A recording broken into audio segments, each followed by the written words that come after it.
โอ้เลี้ยงควายดอนจักโตไม่เท่าเลี้ยงเนี่ยเลี้ยงไล่บ่เลี้ยงมวยโต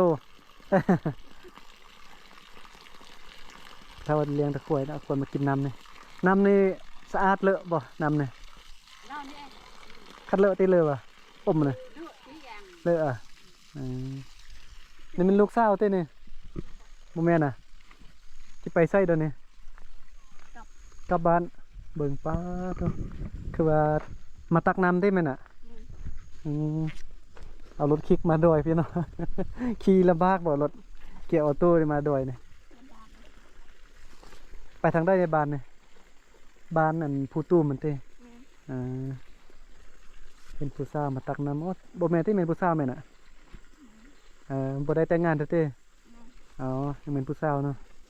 เอามาตักน้ำบักไล่ๆป้าเบิ่งเต็มมันว่านี่น่ะตุกนึงน่าจะมัน6 โลไปบ่เนาะป้าเราเก่งแต่มาตักน้ำลายบักไล่เนาะเบิ่งรถเด็ดเปลือนขี้ตมมันน่ะเป็นรถคลิกเนาะเกียร์ออโต้ตัวนี้ระวางทางนะ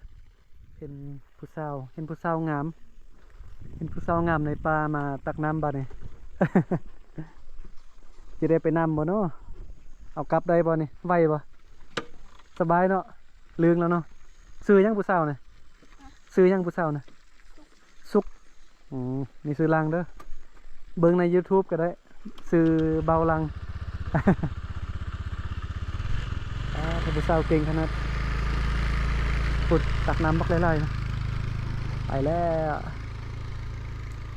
ระวังขางโอ้ไปไซด์เดี๋ยวนี้ไม่เท่านะข่วยหายบ่ค่อยบกาไปมอเนี่ยบ่เป็นยังเต้ไม่เท่าเราไปเลี้ยงข่วยดอนเนาะค่ายแพงบ่ไม่เท่าข่วยเนี่ย15 ล้านสับนี้15 ล้านว้า